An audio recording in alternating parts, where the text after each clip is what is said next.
Freddie Smith, welcome to So Money. Well, thank you so much for having me. Excited to be here. I'm so curious about your career, your current mission to educate and help so many people who are struggling in America right now. You are really kind of in the trenches and you have, I don't know, are you still acting or it's a complete pivot now to economic analysis? Yeah, I mean, I acted for nearly 20 years. And once the pandemic happened, I just moved to Florida to kind of take a break. And my intention was to just go back and act. And this whole new thing kind of fell in my lap. And I just started to become very passionate about it. And I was going through a tough time myself. So I was able to really relate to the people coming out of college, even though I was 10 years older than them, because we ended up going broke and had to rebuild from scratch after the pandemic. And it's way harder after the pandemic to start from scratch than it was when I was 19 in LA, one of the most expensive cities. So it was supposed to be just a temporary thing. And I became super passionate about it. I've always created content. I've been creating content for 12 years and I just shared my life. And it just so happened this is what was going on. And I was able to diagnose a few things and paint a picture of why the economy is hard for typical American workers. And we just built this community of like 2 million people in a 3-year period. And I've just been so passionate about it because I wanted to learn myself. So it wasn't like I was an expert coming in like an economist from Harvard for 30 years and telling people how it is. I was learning and sharing every day on TikTok and Instagram what I was learning about stock buybacks and super PACs and how inflation works and Federal Reserve. And so it was passion of me learning that day and being like, hey, did you guys know this? And it just started taking off and we were just all learning together and it turned into a book. So I'm pumped about that. Yeah, we're going to talk about Generation F'd. I'll say on this pod. Well, was there a moment in your own personal life you mentioned briefly, you were kind of going through some things. What was it that for you was a very personal draw to this area of learning? I mean, the long story short is I had a few setbacks during my acting career. One of those being I had a business manager who stole my money. My God. Yeah. And the worst part is she didn't file my taxes for 3 years. So on top of siphoning all my money out of my account, I then found out when she disappeared that I owed 3 years of back taxes with penalties and interest. So I had a chip on my shoulder of I just didn't understand how taxes work. I didn't understand how to invest. I didn't understand money. And so that's why I got taken. So I had a personal vendetta of like, I need to learn all this because I'm never letting this happen again. So I started learning in 2016, but I wasn't making content about it. But that was the trigger that got me there. And then I almost was able to get out of that debt. I was working for another 3 years on a television show. I worked on a soap opera for many years. And so I was making good enough money to try and catch up. And just as I was getting close, I got let go of the show after 9 years. 3 weeks later, the global pandemic struck. Oh man, Freddie. So I was like, So I ended up moving to Florida in debt and then had to rebuild in debt in a new career, in a new place. But I had that knowledge of taxes and how things worked. And I was like, I need to teach people about this. I got into real estate, became a real estate agent and started learning real estate, started teaching that because I wish I would have invested in real estate. So it all just came from personal successes and failures that got me interested in this. Wow. Well, and not just any soap opera. My favorite growing up, Days of Our Lives. Okay. Oh, yeah. Can you indulge me for just a little bit? What was it like to be on a soap opera? And I'm going to ask the money question. Was the pay good? The pay, I'll give you a range.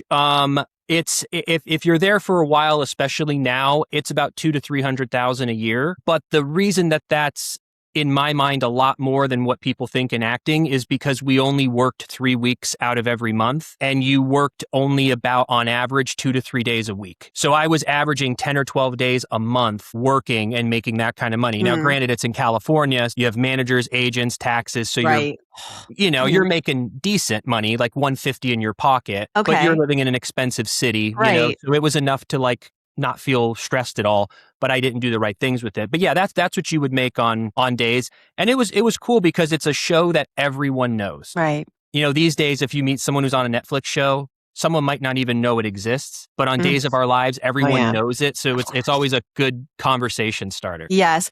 And would you be allowed to have other opportunity gigs? If you're only working, a few weeks out of the month or a couple of weeks out of the month, could you do endorsements? Was that also part of your pie? Yeah, I did commercials when I went the first handful of years because you only really had to go to one or two auditions and then film for one day. So Yeah. you could sneak that in.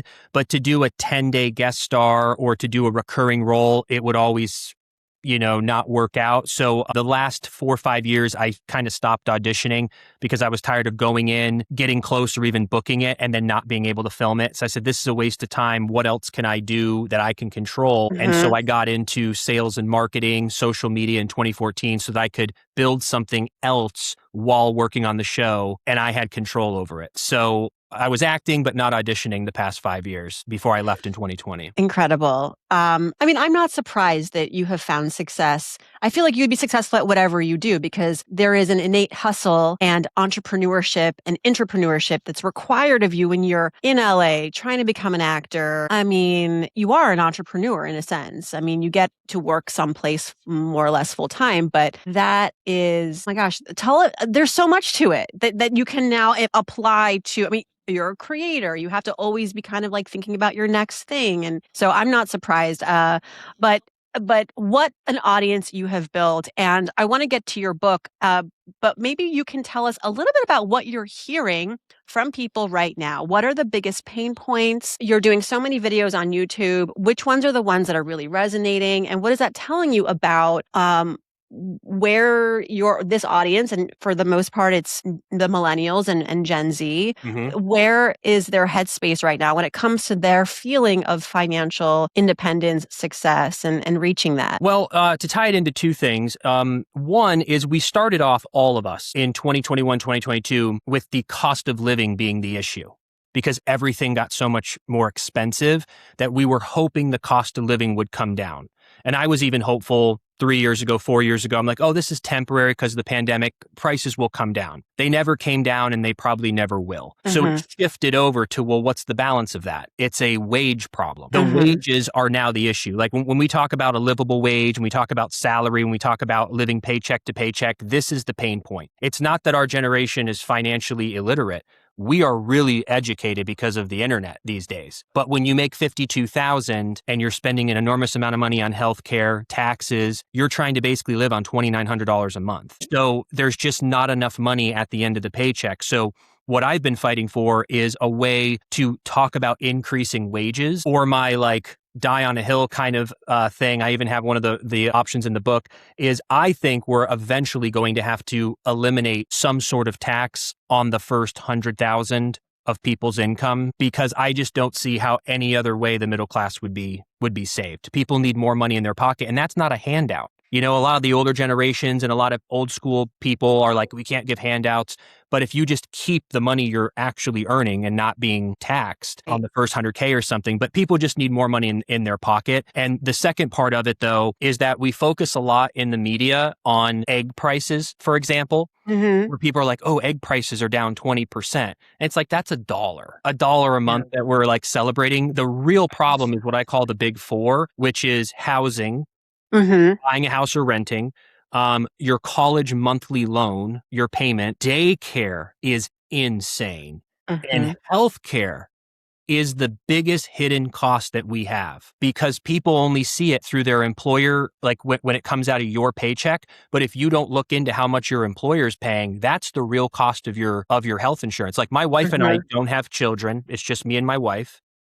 And she's in a W-2 job, and so our health insurance is through her. She pays about $6,000 a year for just her and I, but her company pays $19,000 a year on her behalf. So that's in her compensation that she's not getting. So our healthcare is $25,000. And that is the problem, not eggs, you know what I mean? That's just salt in the wound. Yeah. So I think those are the two biggest issues. You have drilled down a lot on this K economy that we're in, this idea that the rich are getting richer, the gap between upper rich people and working class is growing. And I'm sure you read it. There was this I think it was New York Times Magazine. They kind of looked at how over the last, I would say 5 or 10 years, companies and from, luxury to people who are selling baseball tickets to, I mean, there's always, I feel like the focus is on how can we get the rich to pay more, create more luxuries, create more levels of VIP, more status. And then they've sort of abandoned how to make things affordable for the middle class and even upper middle class, let's just say. That if you look Yeah. at like going to a baseball game with your family 30 years ago, it's what you did because it was the most Americana thing. You did it. It was affordable. Now ticket prices are, forget it. Who can go to a basketball game or, World Cup's coming? I feel so. I guess my question is, your book is very much a rallying cry for systems and institutions and politicians possibly, but like what is the message that they really need to hear to care enough? Like they don't care enough is at the end of the day, right? Because you can always make more money with the people that have the money. There's this desire in our society to sort of always have more. We're very ambitious. People want to say, like, always want to get the VIP next sort of Yep. status. And so I want to understand, what is the missing link? Because money talks too. Why is it Yeah. important for leadership to care about the majority, let's just say, of Americans who are living paycheck to paycheck? I think it boils down to the millennials reaching the age to be in leadership that Mm-hmm. truly understand the boots on the ground. I think a lot of the older generation who were in leadership positions grew up during the 3 decades of the greatest economic prosperity of all time. Their cost of living and wages, like you said about the baseball game. So even when they see we're going to a baseball game, I don't even think they know how much it actually costs to go if they haven't gone. And they're the ones making all the rules, and they're making them for themselves because Right. they're the ones that have the money. Right. And their family understands it. They're in those circles, and the system is doing exactly what the system's designed to do. Like I say the system's broken because it's broken in the sense that it's not fair, but it's doing exactly what the system was designed to siphon the money out, create the K economy, and they've been getting away with it because they put the shareholder value above people. Mm-hmm. And that's, I think, the thing that bothers me the most when you hear politicians, not all of them, but politicians, media talking head, kind of like the narrative. They always talk about our country, our country. And I tell people to replace our country with our capitalistic system, and Mm-hmm. everything will make sense, because what they're really talking about is the GDP, the stock market, inflation, and unemployment. Yeah. Those are the 4 things they're talking about. As long as those are good, they say we have a good economy. Even though our birth rate is down, mental health is not doing well, people are living paycheck to paycheck, they just kind of let this thing go. So the reason they're getting away with it is that enough of us haven't put our foot down yet, but we're getting there because Mm-hmm. we don't have anything left at this point. And we don't want to get to a revolution. What a waste of energy and chaos when all you have to do is pay more. And so that's what we have to fight for, are the wages, or people just have to protest and eventually just say, well, we're not going to show up anymore until you do. And I think it's just a race between, are we going to put our foot down and all stop going to work and really make a change? Or will they have AI before we're able to do that and Yeah. just say, well, fine, don't come in. We'll replace you. Huh. All right. Well, you brought up the buzzword AI, and I'm wondering how you're seeing that fast, rapidly moving technology impacting some of these pain points, these insufferable pain points, right? Housing, healthcare, childcare, living, cost of living, having a livable wage. Is there any positive to AI as far as making these areas of our lives more accessible, affordable? Forget the employment situation, because we know Yeah. that's going to get harder before it gets better.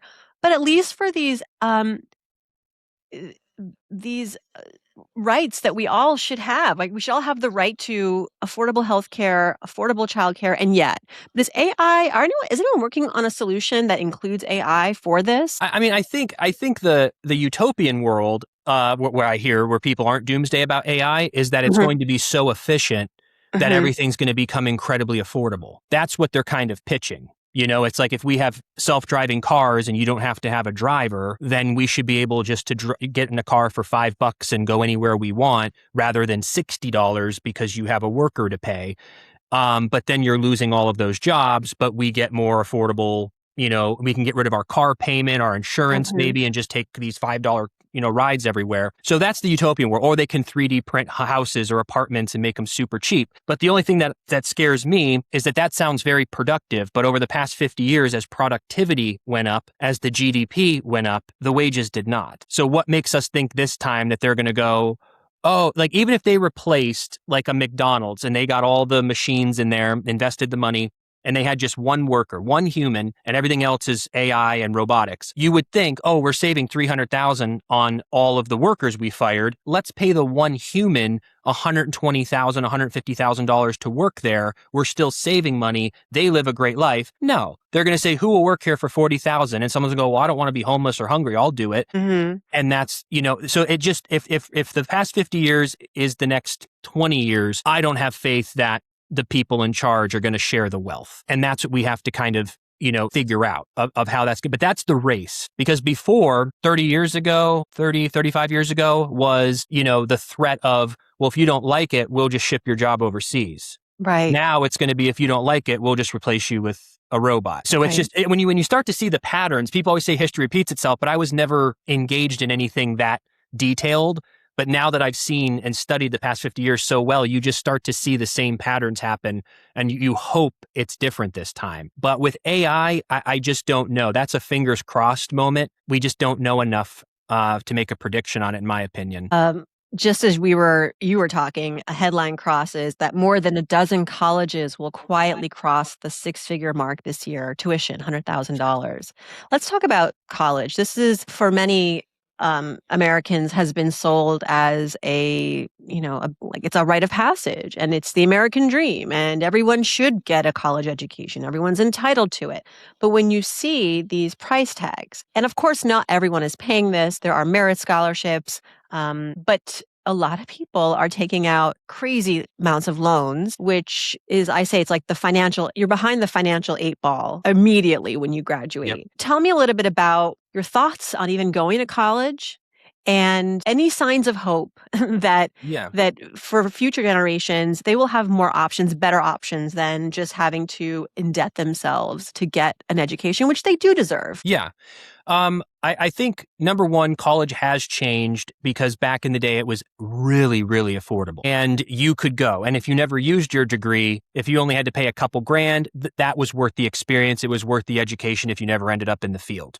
And in a lot of cases, even when it got more expensive, if you paid $30,000, you were going to start off at $30,000, $40,000 and soon be making $60,000, $70,000. So it was cake. Today, everyone's going, so it's becoming a little less valuable. So you have to just be very picky if you're going to go to college. Mm-hmm. And so my advice to people is I am for college, but you have to run the math to go to college. Unfortunately, unless your parents are rich or you have a scholarship, then hey, if you want to go and enjoy that experience, it's not going to cost you anything. It's probably really cool to do. But to get $50,000 or $100,000 in debt without a guaranteed job, I think is very risky because that's gonna stay with you, that $500, $600, $700 a month payment for the next 10 to 20 years. And that's 10 to 20 years of that money not going into the stock market, not going into a house savings account. And also, I think the statistic might have changed in the past year, but roughly 50% of people that go to college don't end up graduating. Not their fault. A 17-year-old, how do they know what they want to do? Even what I'm doing for a living didn't even exist when I was graduating. Things change. And then of the people who graduate, 10 years after graduation, only 20 to 30% of those folks are in the job field that their degree is in. Right. So if you really think about 100 kids signing up for school, maybe 30 of them 10 years from now will be in that job. And that's a statistic before AI. Yeah. It's like if you're going to graduate right now into being an accountant, will an accountant exist in 5 to 10 years? I don't see how it will. I just don't see how it will when ChatGPT can give you an estimate pretty damn close of what your taxes are if you just give it all your information. So, with kids, with parents, the biggest advice is just run the math. How much is this going to cost? What if they end up needing an extra year? It's not 4 years, it's usually 5. Is it a subsidized or unsubsidized loan? Is the interest accruing through that entire 5 years? So if you get $40K, but you leave with $48K because of interest, what's that monthly payment? Where do you want to live? Oh, I want to live in Detroit. I want to live in Pittsburgh. I want to live in Miami. Well, what's the rent? How much is it going to be if you split with a roommate? Like, you have to run the math. You can't just get a degree and then go, oh, let me run the numbers now. So that's my biggest advice to people. Just know what you're getting into. Yeah. what's the return on your investment? I Yeah. 100% agree. It's such an emotional chapter in anyone's life, and the mistake is to make it completely an emotional decision. And along the way, you get a lot of bad advice. I was of a generation where a lot of my guidance counselors and adults in the room were saying, just take out the loan. You just do it. That's what you do. And Yeah. thankfully, I had an immigrant parent who was like, no, you're going to go where we can cash flow, pay this out of cash flow. And Yeah. maybe if you're going to take on debt, it's in grad school, but even then, you have to be really careful. Any accountability for these higher ed institutions? Because I'm also like, this feels like it's bordering a crime, like just Yeah. because you can charge 100,000, should you be able to? I don't understand what besides maybe housing, but I feel like this housing is more nuanced, but a college education has risen 3 times, 4 times the rate of inflation for how many years? Last 15 years? What other thing has done that is also so closely attached to what it means to be a successful American, right? Yeah. Well, I think they had to have known over the past 20 or 30 years, the higher ed. I think with parents, with guidance counselors, I don't think they were giving us bad advice. I think that was the advice that appeared to be the thing to do. I don't think they were being facetious about it at No, they all. weren't being like malintended. Yeah, No, right. no, no, no. Like they were like, this is what you do because look how it worked for those who did it in the 80s, 90s, and early 2000s. You millennials have to do it too. But on the back end, these colleges know what they're doing. They're building these massive dorms. They're investing so much money into the branding, just trying to basically market and promote to get people there. And it became a business. And especially when the federal government will give people loans and they're unforgivable. That's the other thing too. Like, are you kidding me? Like There's it's no so risk difficult. Yeah. for the lender, right? So the colleges had nothing to lose. They're like, let's just charge it because we're going to get our money one way or the other. And it just, again, ruined just that stepping stone in life. This all became a big Hmm. business. Like being able to have healthcare, buy a house, and get an education should have never been touched by big business. And that's the thing that our tax money should have protected us in the government to say, hey, these 3 things they need to be affordable because this is going to make our nation better. We're not going to Yeah. put all our future generations in debt. Hmm. So yeah, I mean, they're not going to, and again, people are still going to go. That's why this whole conversation needs to continue to happen because you hope that parents will actually sit down with their kids and say, okay, what are we going to do here and make an educated decision rather than just willy-nilly go into school. And it's okay to go at 22. Like our culture makes people at 18 go. It's like, why Right. not go work for 4 years, stay at home if you have a good relationship with your parents or go live with a couple roommates, make some money, be in the real world, try some things out. Right. And then as a 23-year-old, make the educated decision, I'm going to go get 50K in debt because I love this so much. I want to dedicate my You're life to it.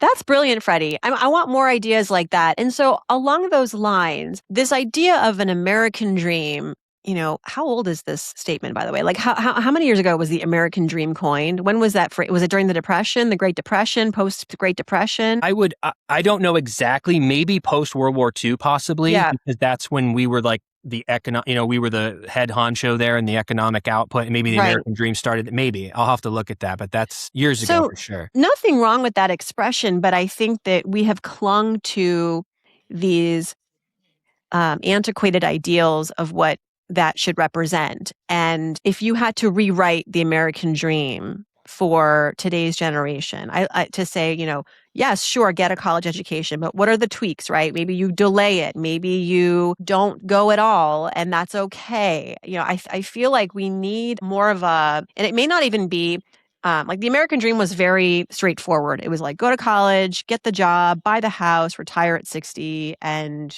retire comfortably. And now I feel like it's more of a choose your own adventure. What is the best adventure for someone right now to go on so that they can still, if they want, have these antiquated American dream That things, but do it in a way that's actually sustainable and that doable? that is brilliant. You literally have the same mindset I do about the American dream. Like back in the day, that's kind of all there was in America in the sense of the opportunity wasn't as vast and the world wasn't changing as fast as today. So Mhm. actually getting a good job, buying a house in the suburbs, getting a dog, having kids, like that's kind of all there really was. There wasn't Right. an abundance of opportunity, resources ever changing. So the American dream today, realistically, like you said, choose your own adventure. How I put it is true freedom in the American dream is having the financial flexibility Mhm. to pursue ideas and opportunities. That is where the true progress and happiness comes from. And the best way to achieve that is you have to stay out of debt at all costs so that you have that extra money to Right. pursue those opportunities and ideas. Because I don't think anyone who's graduating college, even myself at 38 years old, I'll probably have 7 more careers by the time I'm 80.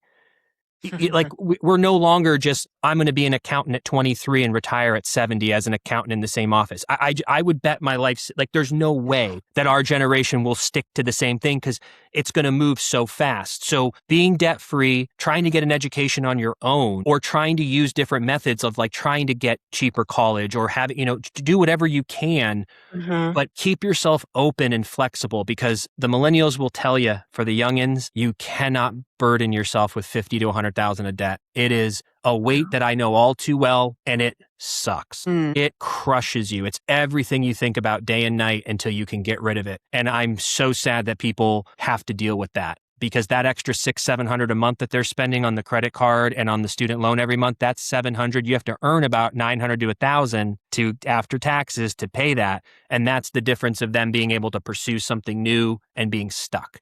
So Mhm. just like I said, run the math, keep yourself flexible, and pursue our new American dream, which is pursuing opportunities and ideas with people that make you excited to collaborate with. Mhm. I will say one financial piece of advice that I think has endured, if you're interested in finishing rich, is investing in the market, the broad market, passive investing. And it's, there's so much marketing now to Gen Z and the millennials, younger millennials, the trading, right? The apps, the cryptos, you fill in the blank, big opportunity, shiny object investment. What's your take on investing and how that should be folded into your choose your own adventure American dream? Well, this one's interesting because I believe in investing so much. And that is the key that we all need to do because it also gives you options. I think a lot of people, when they Mhm. think, I'm going to invest in my 20s so I have the money when I'm 70, we might be living on Mars by then. Why do it? Even though there are penalties for 401ks, there's other options where you won't have penalties if you want to withdraw money. But if you're investing in your 20s, it gives you a sense of freedom because if you have a few $100,000 by the time you're 35 or 40, that money might be the reason you're able to quit your job and try something new or move or invest in a business. Like you can have access to that money, even though you're going to be taxed on it most likely and penalized. But when you invest early, you have more time to compound. So I always want to Mhm. let the young kids know, I know people say you can't touch it till you're 59 and a half or 60, and you should try to not do that. But when you're having your midlife crisis at 33 or 43 or 49 and you've got 400 grand, that's going to give you freedom if you choose to use that money. So don't think you have to wait till you're 60 or 70. Starting young, I even have this portion in my book about how to retire with $4 million. And this is like wild. And economists kind of were back and forth with me on this. But I was saying that if you take a different path, like forget college in this scenario, and if you at 16 years old talk with your parents and they get on board with this, and your first goal is to go and get like a $12,000 vehicle that you and your parents can co-sign, and over the next 2 years, you work a part-time job in high school and you pay that off. So you Mhm. graduate high school with a paid off vehicle. Next, you stay home for 3 years. This is where it gets wild, but this is just a fun math problem. You stay at home for 3 years. You go and get a job or two making $35,000 a year. I think it's doable. I know it's a little hard, but for 18, but 35,000, Mhm. and put $25,000 a year into the stock market. Keep 10K for yourself. After 3 years, you'll have about 75 to 80 grand on your 21st birthday invested. And if you never put another penny, that could grow to $3 to $4 million in your lifetime. In those 3 years, you just set yourself up for retirement. And if you were to be my age, 38, and I go, you know what? I'm going to start investing. I would have to put in about $600,000-700,000 over the next 30 years to have the same amount of money that 18-year-old, and they only put in 75 because of compound interest. Mhm. But I was thinking in my mind, imagine being 21, you have 75K, your retirement's done. You know that person when they see that money is going to keep adding to it. But imagine they're done. their counterparts are graduating college 80K in debt. Yeah. They don't have to worry about any of that. And if you want to go and live in a nice apartment, fine, because your retirement's taken care of. Right. It's hard to go blow money on an apartment or go get a $400 car when you're 80K in debt and not investing in your retirement. That's the financial irresponsible thing to do. So if we could prioritize that, that's an extreme example, but I just like putting those out there for people to expand upon. But that's the power of compound. Wow. I mean, you don't have to convince me. And I think one thing that is different today versus even when I was graduating from high school, this idea that you were even going to just take a gap year. Just 1 year to Bring figure back gap things year. out. It was so taboo. It was like, this person is confused. This person is lost. Or this person is so privileged that they can just kind of, live off the fat of mom and dad's land for a little bit. This idea that, going to college was a big step towards your independence. And I love that we're opening our minds to what at least our young adult life can be like. And we're so educated now, so much more educated now on investing. So I sense you're an optimistic person, and your book is called Generation F. Yeah. Which doesn't sound very optimistic, but I know that, you're just a clever marketer too. So what gives you most hope as you look to the future? And I'm not saying like 100 years in the future, like actually, in our near future, what are some signs that things are moving a little bit in the right direction? I know that the boomers need to boom. Yeah. But there is also this transference of wealth, which is not going to be spread evenly, but there is at least that. I look around my neighborhood, all these homes where, 80-year-old people, 90-year-old people are living in there. And I'm like, someday they're going to have to, like, someone else going to live here. Or will they? I don't know if everybody wants to live in a 5-bedroom house. But at some point, there's going to be a change of guard. I think the most optimistic thing is the pulse of our country and our culture within the younger generations. Like, we all get it. And I think we're just gearing up to have that leadership change. And I think that it's going to be the most fun. Like, we're going to look back on this time, and it's going to be the part in the movie that we were all down and our entire generation ends up becoming the hero and making it better for everyone. And I really think we're going to see that in our lifetime. I think it's going to be led by millennials. I think some Gen Xers are going to help, but the Gen Xers, I always laugh because they're like just so out. They're like, we don't care. We just want to retire and we'll help you guys. But they don't seem as a generation that interested in, they kind of just, I feel like it's like, here you go, millennials. Let's run with it. As a elder millennial, early Gen Xer, I feel like just midlife, I call it the everything years. We're so busy, Freddie.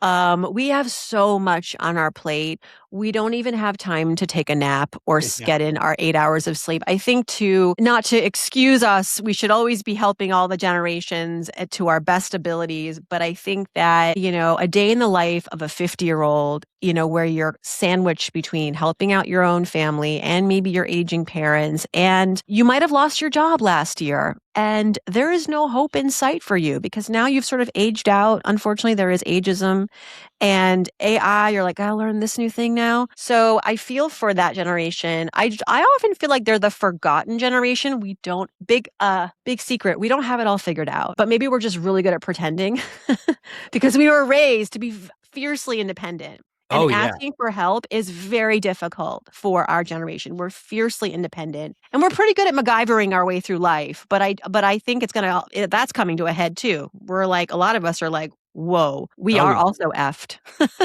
A little bit. I mean, I rarely get any sort of like quit complaining from the Gen X generation because a lot of them have teenagers and they're facing the same concerns that we are, where they're like, what are my kids going to do? So they're a great generation. They are kind of forgotten, but I think it's because they keep to themselves as a generation. And the thing with the Gen Xers, at least many of them did get a house prior to 2020, have a low interest rate, and they at least have that burden gone. And hopefully, I think many of them, maybe not all, I don't know the percentage, but their children are at a daycare as well.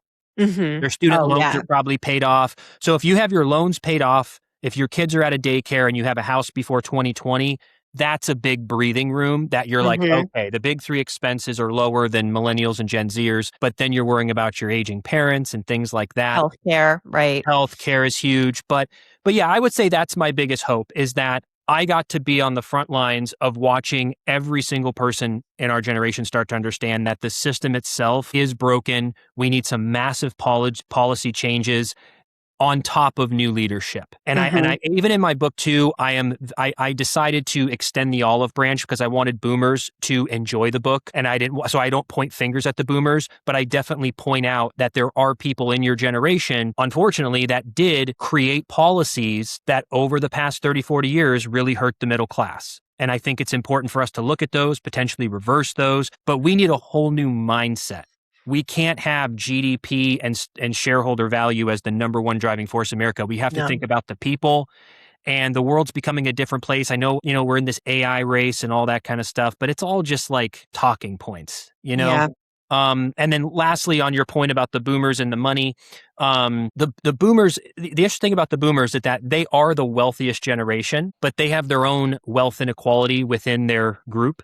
So the top 10%, 20% of boomers are the ones with all of the money. And there's a lot Mhm. of other boomers who, they're going to leave their kids maybe a little bit and it'll help, but it's not going to be life changing. Mm. And then you also, because they're living longer, a lot of the boomer generation is going to be going into assisted living, Right. retirement homes. And again, with families, I encourage you to research trusts and putting your assets in a trust because they'll take that money if you need to go into a retirement home or assisted living, and that'll Mhm. siphon the money. Private equity is investing heavily in assisted living and nursing homes because they see what's coming. And when you have nearly $100 trillion of wealth that the boomers have, the money people in the world aren't going to sit back and go, yeah, just give that to the millennials. That's fine. Right. No, we want that. We want as much of it as Mhm. possible. So it'll be interesting. The wealth transfer will happen, but I think it'll just be business as usual, like you said. The kid that had his parents who paid for college for them, which is such a blessing, they'll probably get left 1.5 million, but they already have a house, they already paid their college. Right. It's that family has the financial education and Yeah, the opportunity rich that getting richer. Right. people who struggle, they're going to leave, 30 grand, which will help pay off Yeah. bills, but it's not going to be life changing for a lot of Mm. people. It's going to be a class thing. It's just, again, moving into the haves and have nots that if we don't make a change, I would say in the next 10 years, we will see more of a fallout on. Mm. Freddie, tell me this. Did your former business manager get in trouble? I mean, I want to be, I want to circle back to that early point. Like, Yeah. was there a day of reckoning for this person? Unfortunately, no. Oh, man. I know. It's always disappointing. Like the story just doesn't have a good ending. Oh, man. Yeah, there was like 9 of us that Oh, were all taken. We all got together. We were thinking about hiring lawyers, but the lawyers were looking at the case and they're like, well, technically, you gave her permission to wow. be on your Yeah. accounts. And we're like, well, permission to pay the bills, to do all that, not to just take it into her own account, obviously. Like if we brought that to court, we would have won.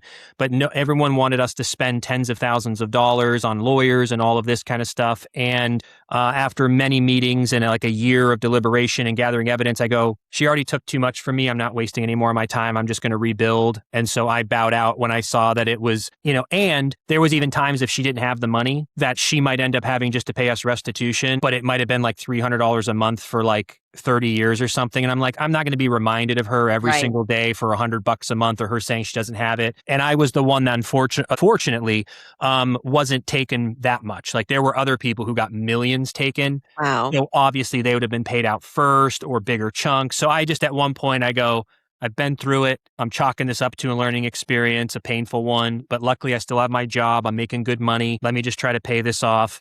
But it ended up taking me 10 years. Man. It wasn't as quick as I thought because the pandemic and being, I fired a mean, year too soon. nothing like tax embezzlement to get you to, start your life over in a big way. Did you hear about Steve Harvey? He had, I think, 20 Yeah. million Yeah. stolen or something. And that at one point he jokes like everyone would joke, Steve Harvey has more jobs than anyone in Hollywood. He's like, you want to know why? Because Yeah. I have no money. Yeah. I was very wealthy, and then I had to, pay the That- IRS whatever was $10-20 million. Crazy. That is the exact same thing that happened to him happened to me, where she would send the tax return Right. and it would say, you owe this much, sign it. And I would sign it. And then I would see that money leave my account. Oh my God. 3 weeks, 6 weeks, and it was going into her account. And then she was not filing the tax return. And I never thought, well, let me call with the IRS and check. I was just like, oh, she's sending it. I'm signing it. I'm giving it back to her. But when I saw the money come out of my account, I go, oh, that was taxes. But she was pocketing it and then not paying the taxes. Oh my And that's the God. same thing that happened to Steve Harvey. And so Yeah. it happens way too often. And it was just because it's confusing. She was Yeah. like, And you need to open up an S corp and we need to do payroll and this will save you on payroll taxes. And I'm like, what is all this? Like, I'm 23 years old when I first got right. with her. I didn't know. I was a Right. small town Ohio kid, blue collar family. Like, I didn't know what was going on. She goes, just focus on your creative, focus on becoming a movie star. I'm going to take care of everything. Don't even have it go to your house. Have all the bills and all the checks come to me. I'll deposit everything. I'll do everything. You can keep track of it.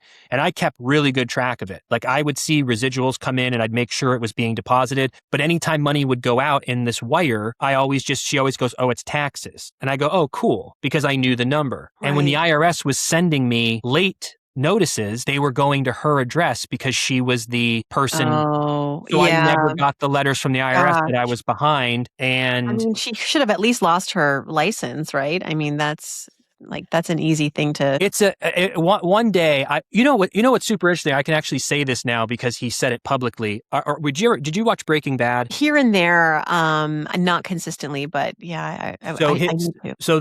the main son on the show, the lead son of Walter White, his name's RJ Mitty. He was one of the guys that were in this, and he was on, I think, the Iced Coffee Hour with Graham Stephan, and he was explaining it, and I was sitting there listening to him. Like, dude, we were all Oh my together God. trying to do this, but finally he came out and talked about it. So I was like, okay, I can mention him now. But we could do a whole pod on the intricates. Like, this went on for 2 years, and it's the most fascinating, like, sad story because So none of us sorry. got out of it. Oh But it's an interesting story to tell over a beer one day. my I gosh. look back on it now and I'm over it. But it was painful during it, as you can Yeah, imagine. I cannot imagine. I give you a lot of credit for your strength and your resilience and your ability to move on, and your ability to rebuild. I'm grateful to have you in the community, in the big, financial education world. What you bring to it is truly a unique lens, and your ability to explain very sort of entangled concepts is a gift. And we wish you continued success, Freddie. Thank you. I appreciate it. This has been great chatting with you. Likewise.